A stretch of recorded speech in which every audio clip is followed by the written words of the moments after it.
Bonjour à tous les élèves de Monde contemporain. Aujourd'hui, je vous présente un tutoriel sur l'Organisation des Nations Unies en rapport avec la paix dans le monde et la responsabilité de protéger des victimes civiles dans des conflits ou autres problématiques.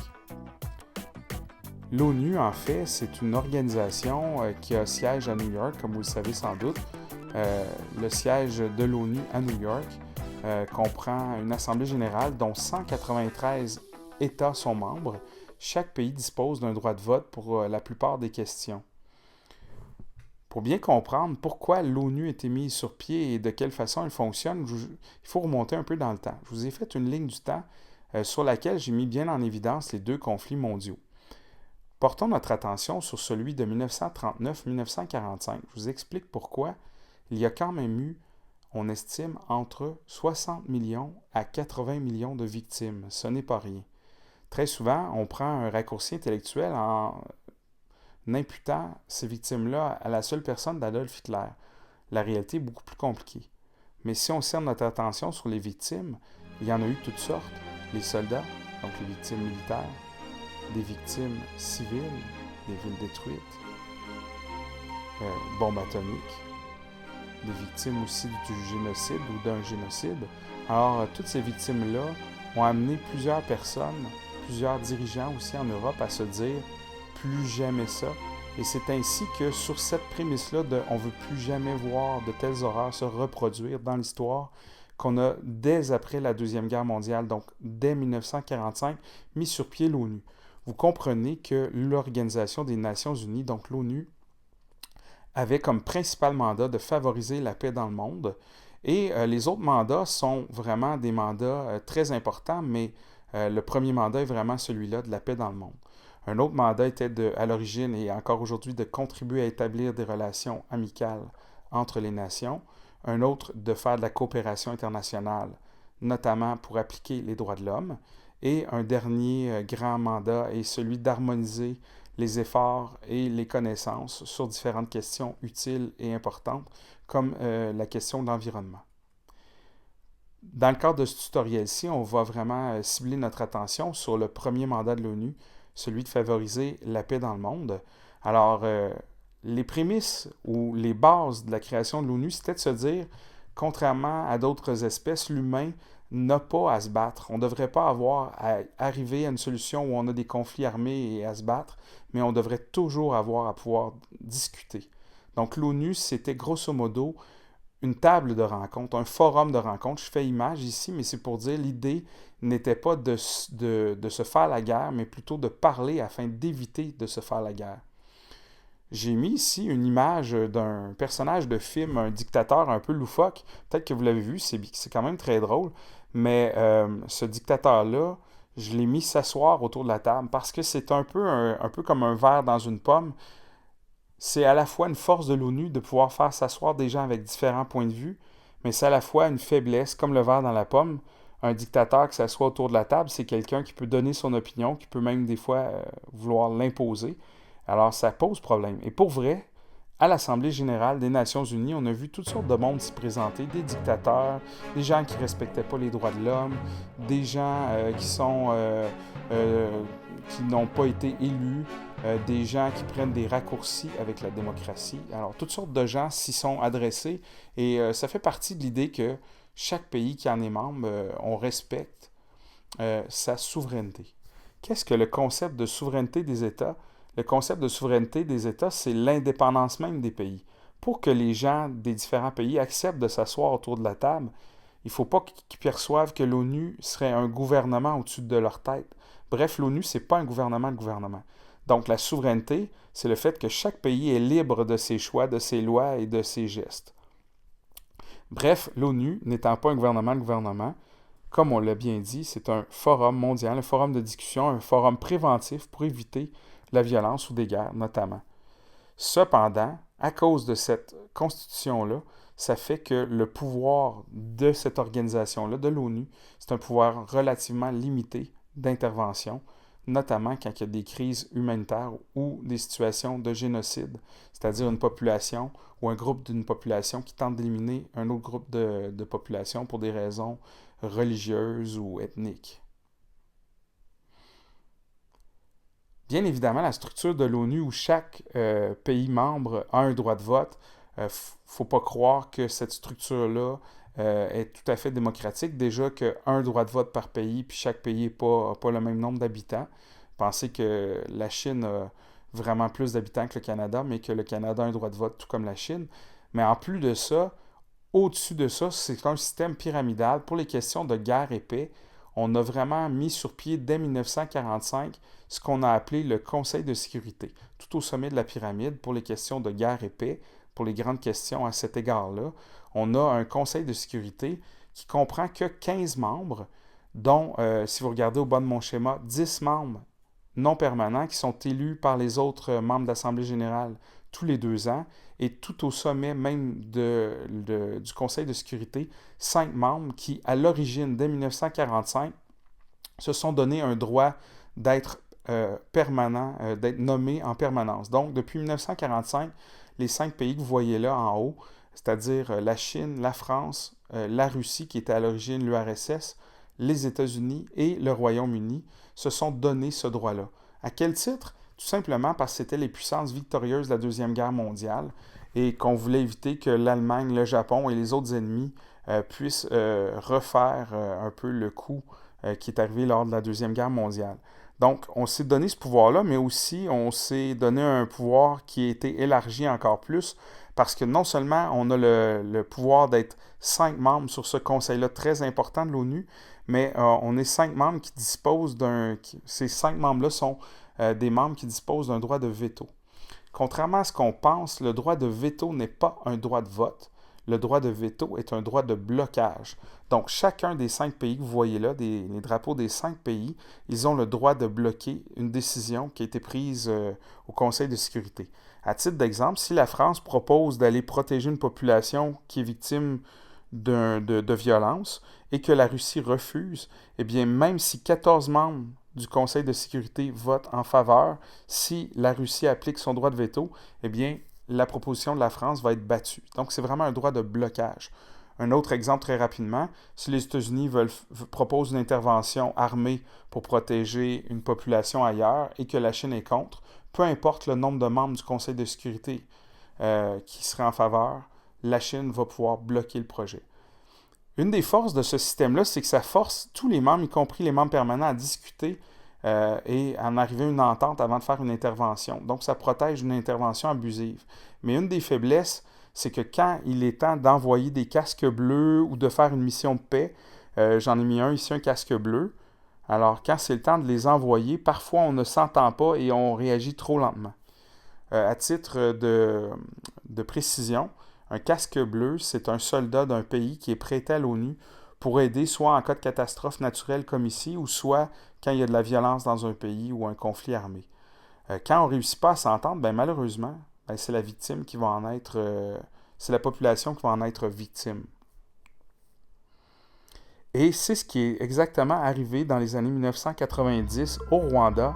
En fait, lors de l'année 1994, il y a eu un génocide d'une partie de population sur une autre partie de la population du Rwanda. On estime, et vous voyez ici la pauvre jeune fille qui est dans les environs de cadavres et qui ne peut pas respirer tellement c'est vicié.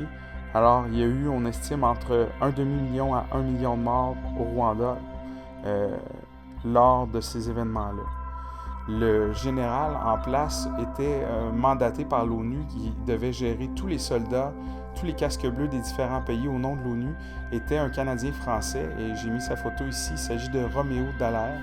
Et puis, un peu comme quand on a mis sur pied l'ONU, il a dû se dire plus jamais ça, parce que tous les soldats des différents pays qui essayaient d'intervenir pour éviter cette horreur-là qui s'est passée n'avaient pas le droit de prendre parti dans le conflit armé, parce que des casques bleus, ça peut aider pour la nourriture, des médicaments. Dans le fond, ils peuvent rendre des services humanitaires, mais ils peuvent aider à pacifier la région, mais ils ne peuvent pas devenir eux-mêmes des participants au conflit armé. pourront utiliser leurs armes seulement s'ils sont eux-mêmes victimes de tirs ou qui sont eux-mêmes pris en otage, mais sinon ne doivent pas intervenir militairement.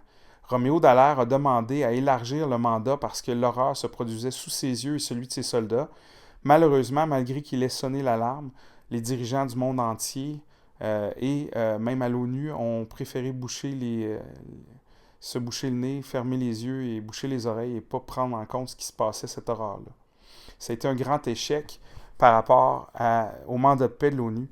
Beaucoup de gens ont donc dit à la suite de ça et à la suite de Roméo Dallaire, il faudrait que l'ONU ait plus de mordants, il faudrait qu'elle soit le chien de garde de la paix mondiale, qu'elle puisse faire, c'est paradoxal, mais pouvoir faire des interventions armées afin de pacifier ou de venir créer la paix auprès de victimes innocentes dans des cas comme le Rwanda ou des génocides. Et pour beaucoup de dictateurs, l'ONU est devenue souvent synonyme d'un gentil toutou qu'on voit comme quelque chose qui n'est pas vraiment un empêcheur de commettre ces crimes ou ces horreurs. Et justement, l'ONU, par sa structure, fait qu'on réagit mal ou pas assez vite, malgré qu'on sonne l'alarme. Et pourquoi donc?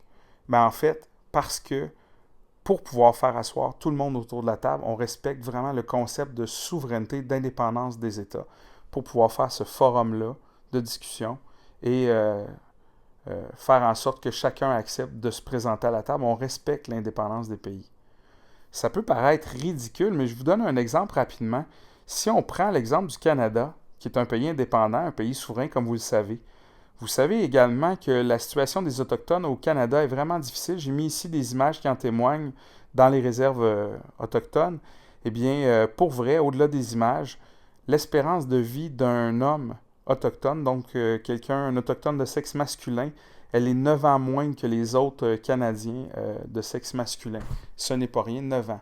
Imaginez-vous donc que, étant donné cette situation-là, Vladimir Poutine décidait d'envahir le pays, d'envoyer son armée pour venir secourir les Autochtones. Bien entendu, le Canada ne serait absolument pas d'accord. Il plaiderait qu'on viole son indépendance, sa souveraineté. Eh bien, l'ONU, c'est un peu ça. Pour que tout le monde puisse venir s'asseoir autour de la table, on va respecter cette indépendance-là, mais par contre, on n'interviendra pas dans la zone des pays où peuvent se passer des horreurs. Alors, au nom du concept de souveraineté. Pour faire un petit résumé avant d'aller vers le concept de la responsabilité de protéger, il faut dire que l'ONU a quand même réussi de belles choses depuis un bon nombre d'années. Les optimistes disent d'ailleurs que le nombre de victimes de conflits armés dans le monde a baissé de façon notable. Et d'ailleurs, le nombre de conflits, il y en a moins de conflits armés qu'avant. Donc, moins de guerres et moins de victimes de guerre. Par contre, les gens qui sont plus pessimistes vont dire que la structure de l'ONU fait en sorte, la lourdeur, la structure fait en sorte que les interventions en faveur des victimes se font très lentement. Ça, c'est quand elles se font. Et quand elles se font souvent en retard, parfois même il est trop tard, comme au Rwanda. D'autre part, d'autres personnes vont critiquer l'ONU en disant qu'elle est mal adaptée aux conflits actuels. Sachez que de plus en plus de guerres sont des guerres qui impliquent des groupes armés, des groupes terroristes. Pensez aux groupes armés État islamique. Et de moins en moins des conflits traditionnels entre pays comme on voyait au 20e siècle. Donc, est-ce qu'elle est bien adaptée à ces conflits-là? Beaucoup critiquent cette chose-là. Comment donc on peut arriver à favoriser la paix et éviter que se reproduisent des horreurs comme au Rwanda ou la Deuxième Guerre mondiale? Des personnes ont mis de l'avant le concept du droit d'intervention humanitaire. Ce concept-là date des années 90, justement à l'époque du Rwanda. C'est des personnes, notamment le secrétaire général de l'époque, Kofi Annan, qui disait il faudrait passer au-delà de notre respect absolu et total de la souveraineté, de l'indépendance des pays, pour pouvoir intervenir quand c'est des raisons humanitaires.